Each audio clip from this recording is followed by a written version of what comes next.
Welcome to the desert, my lord. This tutorial will teach you the techniques you need to know in order to get your castle up and running. The first task is to find a suitable place to build. To scroll around the map, use the camera movement keys.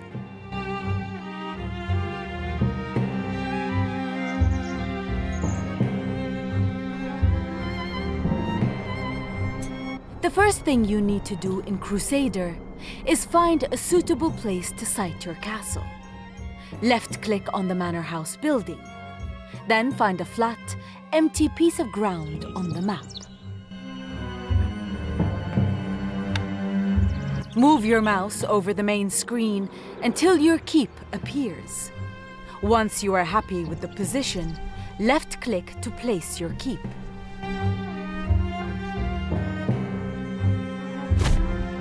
Wood has automatically been transferred from your starting goods into your stockpile. The wood is now available for you to use in your construction. In addition to the manor house and the stockpile, you should see a campfire. Move the mouse pointer over it. The halo that appears is your population growth indicator. The more popular you are, the faster it will fill, and the quicker your population will grow. Every time the indicator makes one full rotation, a peasant will arrive and stand by the campfire until work becomes available. If the halo turns red, you are unpopular. The halo will then be showing you how quickly people will leave your castle. On the top left of the screen, you can see that there is plenty of food among your starting goods. But to use it, you will need to build a granary. You cannot do that at this point in the tutorial. That's not a valid option. Left-click on the granary building and move your mouse pointer in the area near the keep. When the granary building appears, left-click to place it. The food in your starting goods will be transferred to the granary. Your peasants now have an ample supply of food to eat. Right-click to exit the build mode. Then left-click on the granary you have just built to bring up the granary panel. This panel lets you see your food details and allows you to make changes to your rationing. On the right of this panel, there are 5 plates with varying amounts of food on them. These symbolize the different ration settings from no rations up to double rations. At the moment, rations are set to the default of full rations. Left-click on the plate with the most food on it to set your rations to double. Due to your generous rationing, you are now gaining a big bonus to your popularity each month, and the popularity symbol has changed to a smiling face. The downside to this is that you are consuming food at twice the rate you were before. You can now view the rate of consumption by watching the speed of the bar in the granary, or you simply see the units of food disappear from your granary on the map.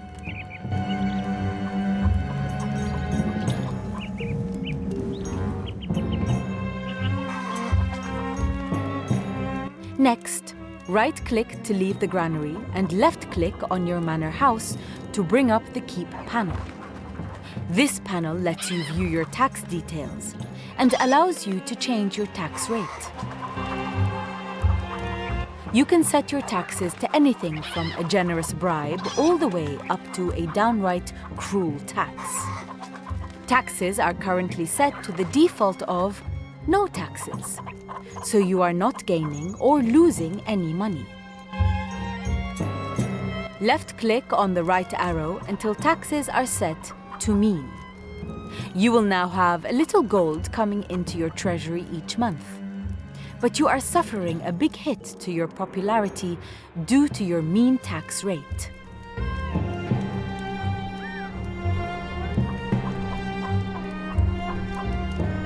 The scribe shows your popularity, gold, and population size.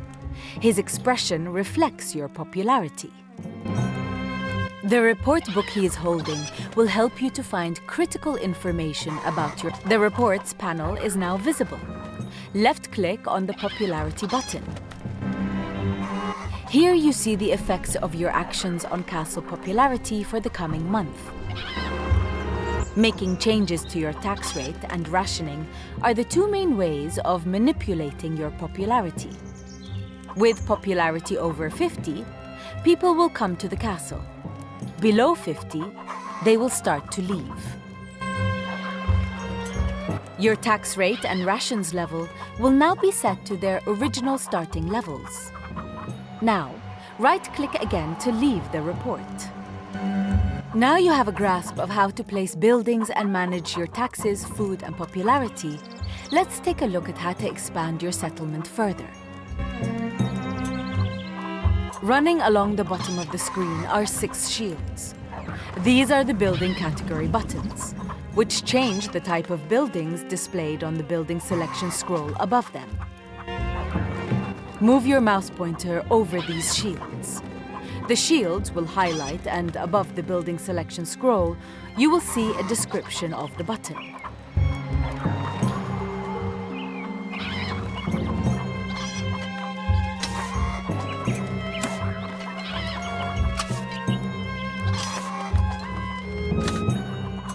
Left-click on the Industry Building category, Hammer.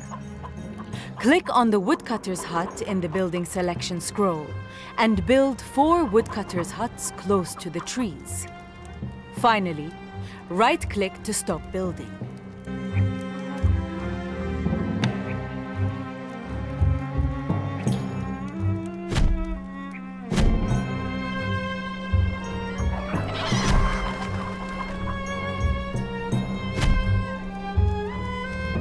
Good. Now you see that 4 of the peasants around your campfire have turned into woodcutters and are working at cutting down trees. Wood will soon begin to arrive in your stockpile.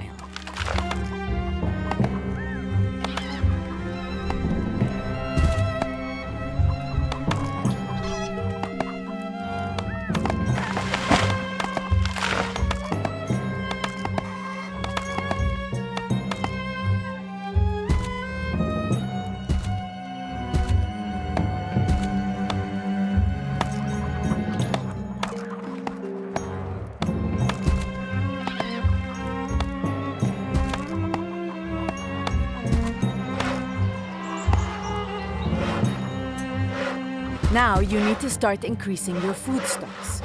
Left-click on your granary again. The amount of food you have left is shown in absolute units, and also monthly supply. Right-click to exit the granary screen. Left-click on the Farm Building category, Apple. Now place 4 hunters' posts, and the remaining peasants will become hunters.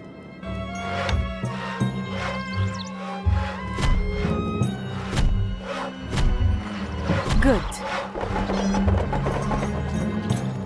When the hunters have prepared their meat, they will place it in your granary.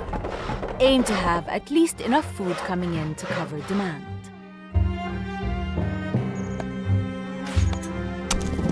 The bottom set of numbers on your scribe's report show your current population followed by your available housing. It is currently 8 out of 8. Which means the housing inside your manor house is at full capacity. Click on the Town Buildings category, House, and build a hovel.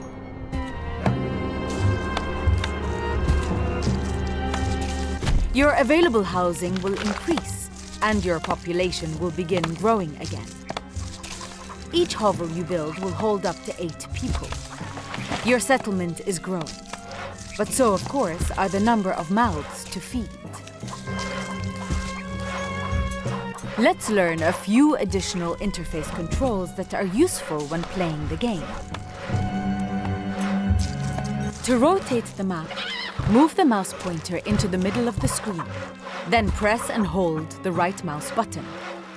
The camera interface icons will appear. Move the mouse pointer upwards onto the rotate icon.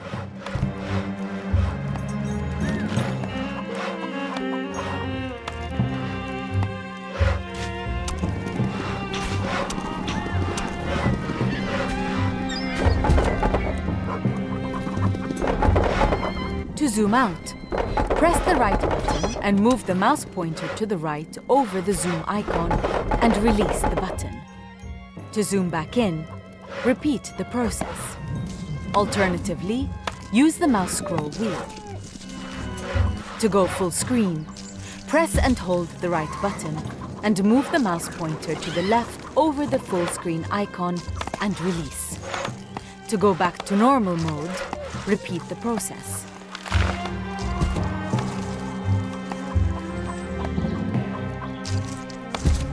To flatten the landscape, press the Flatten key. Press the key again to bring the landscape back up. Alternatively, you can click and hold the right mouse button to bring up the camera interface menu for any of the camera controls. Congratulations! You have completed the tutorial. You are now ready to start the first mission of the Crusader campaign. If you need more information about any feature in the game, use the help book located in the options menu. Would you like to continue playing this map?